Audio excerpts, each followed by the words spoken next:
What if I told you that excessive sleep, or a lack thereof, might be a result of narcissistic abuse? Here are the 10 reasons why narcissistic victims sleep too much or not at all. Sleep as escape mechanism. If you've been through narcissistic abuse, you might find yourself sleeping more than usual and not even realize why. Sometimes your mind uses sleep to escape the constant stress, criticism, and emotional chaos you've been dealing with. When just getting through the day feels like walking on eggshells, your body shuts down to protect you. Sleep becomes your safe space, a break from having to think, feel, or deal with anyone's expectations. It's like your mind is saying, if I'm asleep, I can't be hurt. But even though you're sleeping, it doesn't feel like rest, because deep down, it's your body trying to survive. Let's talk about number 2, PTSD and nightmares. After being abused, you might struggle with PTSD or CPTSD, and that includes nightmares and night terrors. When you finally try to rest, your brain replays the trauma, the gaslighting, the yelling, the betrayal, the mind games. Sleep becomes something you fear instead of something that heals. You might stay up for hours just to avoid dreaming about what you've lived through. Or you wake up in cold sweats, heart racing, unable to calm down. You might also feel exhausted during the day, but completely wired at night. Like your body and mind are stuck in opposite time zones. It's not that you don't want to sleep, it's just that your trauma won't let you.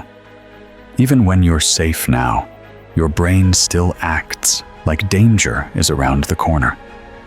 It's not just in your head. Your nervous system is doing everything it can to protect you, even if that means keeping you awake. Let's move on to number 3, lack of safe sleep environment. You can't relax when you don't feel safe, and that's especially true if you're still living with the narcissist. Your home, the place that should give you peace, feels more like a war zone. Even small things, like a door creaking or footsteps, can spike your anxiety. Even after you leave, your body may still act like you're in danger, because it doesn't know the difference between past threats and present safety. It just remembers the feeling of being on edge. That constant state of alertness can make your muscles tense, your heartbeat quicken, and your thoughts race the moment your head hits the pillow. Instead of winding down at night, you might feel like you're preparing for battle all over again. Now, let's continue to number 4, adrenal fatigue. Living under constant emotional stress messes with your hormones, especially cortisol, your stress hormone. At first, your body is always in overdrive, trying to manage the chaos.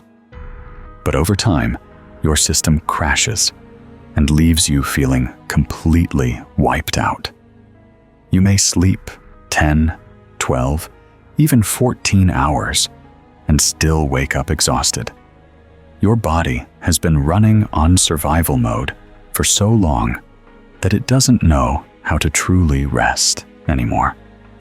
It's not just tiredness, it's your body begging for recovery after being pushed beyond its limits for far too long. This level of exhaustion can affect everything: your memory, focus, motivation, and even your immune system.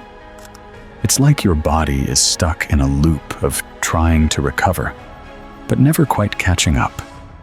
Until your nervous system feels safe again, rest won't come easy, no matter how long you sleep. You shouldn't miss number 5, loss of control over schedule. When someone else has controlled every part of your routine, when to eat, when to rest, how long you can relax, you start to lose touch with your own rhythm. After getting out, you may not know how to build a routine again. And that shows up in your sleep. You might stay up all night just because you finally can. Or you might sleep at random times because your brain and body are completely disoriented. It's like your internal clock is broken, and you're not sure how to reset it. Without structure, your days and nights can start to blur together, making it even harder to feel grounded. Reclaiming your routine takes time, but it's one of the first steps toward feeling safe in your own body again. Are you still up for number 6? Isolation and loneliness. You may have been cut off from friends, family, or anyone who cared. And now, the silence feels loud at night. When you're alone with your thoughts, your pain can get even louder. That deep loneliness creeps into your sleep. Sometimes you sleep too much just to avoid the emptiness.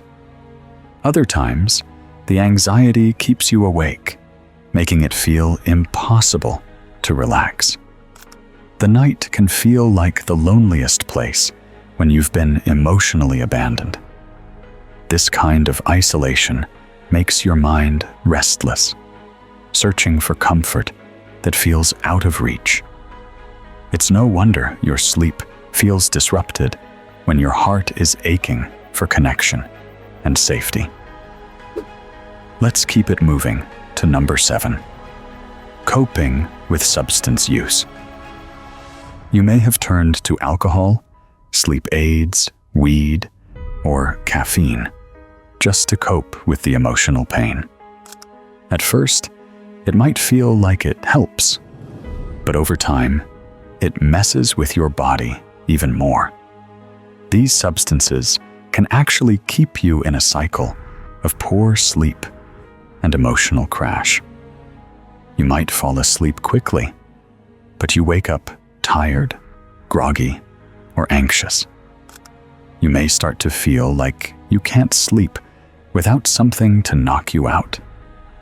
And that adds another layer of stress to an already exhausted system. What starts as a way to find relief can quickly become a dependence that makes healing even harder.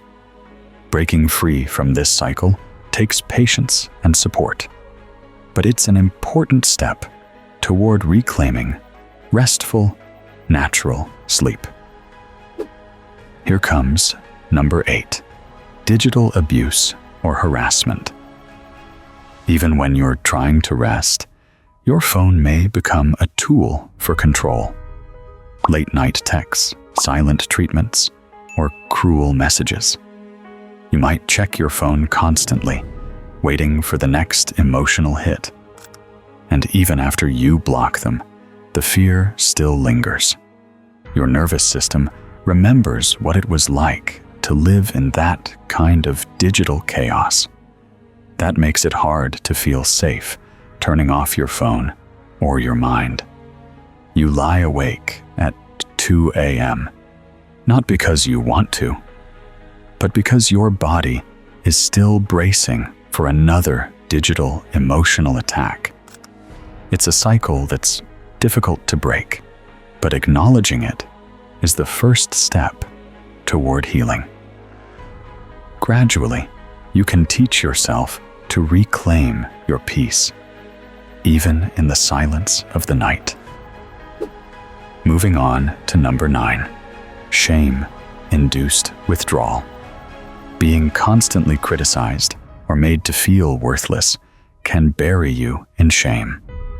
Over time, that shame can make you want to disappear, and sleep becomes the easiest way to hide from the world.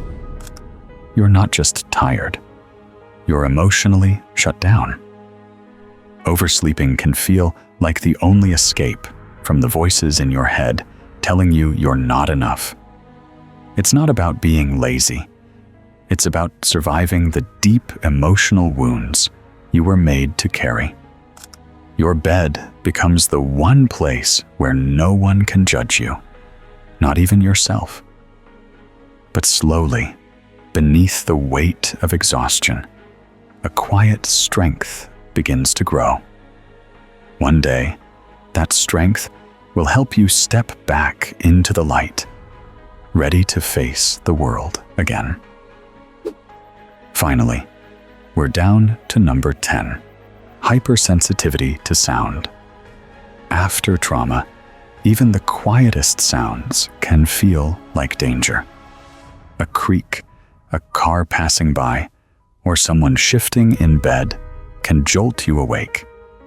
That's because your body has learned that small noises meant something bad was about to happen.